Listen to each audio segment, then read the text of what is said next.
Well, imagine if something breaks in your home and instead of running to the hardware store, you turn to technology. Simply download the part, then print it out. As News Channel 7's Tyler Allender explains in tonight's special report, this is quickly becoming a reality.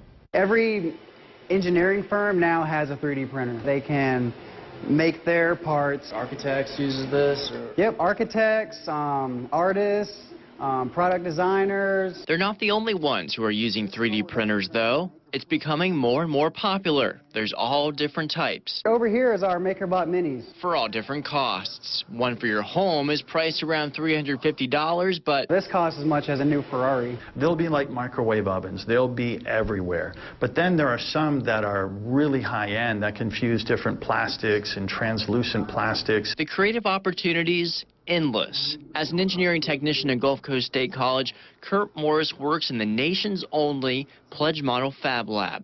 He can scan objects by simply using a free app on his iPad. After you have your model, you export it, put it on a flash drive. You put it in the MakerBot software. It slices the whole model for you. Morris is demonstrating the process by scanning me and then sending it to the printer. All right. Hold on. Let me just go back up here. In just 10 or 15 minutes, a preview of the scan was ready. So here I am. Here's a little mess up there. Well, I'm here in the lab a couple days later, and my Mini-Me arrived. Kurt, one of the technicians, is bringing it to me. How long did this take? That took about 4 hours, and then it was ready to go. I just took it off of MakerBot, and that's it. Little Mini-Me. Really, this is an unprecedented revolution. Community partners from the Milloway Institute can come here to the Fab Lab to work on their product. It's the whole idea of what we call an entrepreneurial ecosystem. Dr. Donovan, executive director of the Milloway Institute, says a few entrepreneurs walk in his office every week with a new idea. The 3D printers allow them to connect their ideas and make a preliminary model. The first ones are kind of rough. You start with a drawing on a napkin. You meet with our wonderful technician, Kurt Morris, and we turn that paper drawing into a 3D rendering that you can rotate. Then we send that to one of our high-end printers. They can be used to fix something inside a building. There was a window clasp that had broken.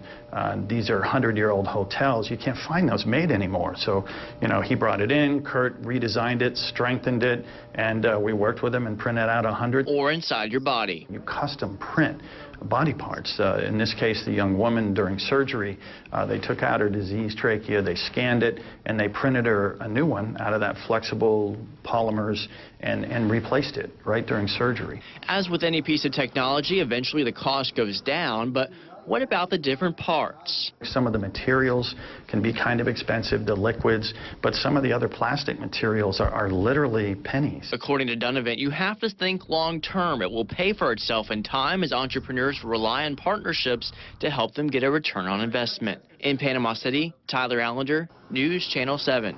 That is amazing. And here is the Mini-Me. Dr. Donovan also wants to point out the idea is to connect students to the real world. Meantime, the Milloway Institute is holding an open house open to everyone May 28th from 5 to 7 p.m.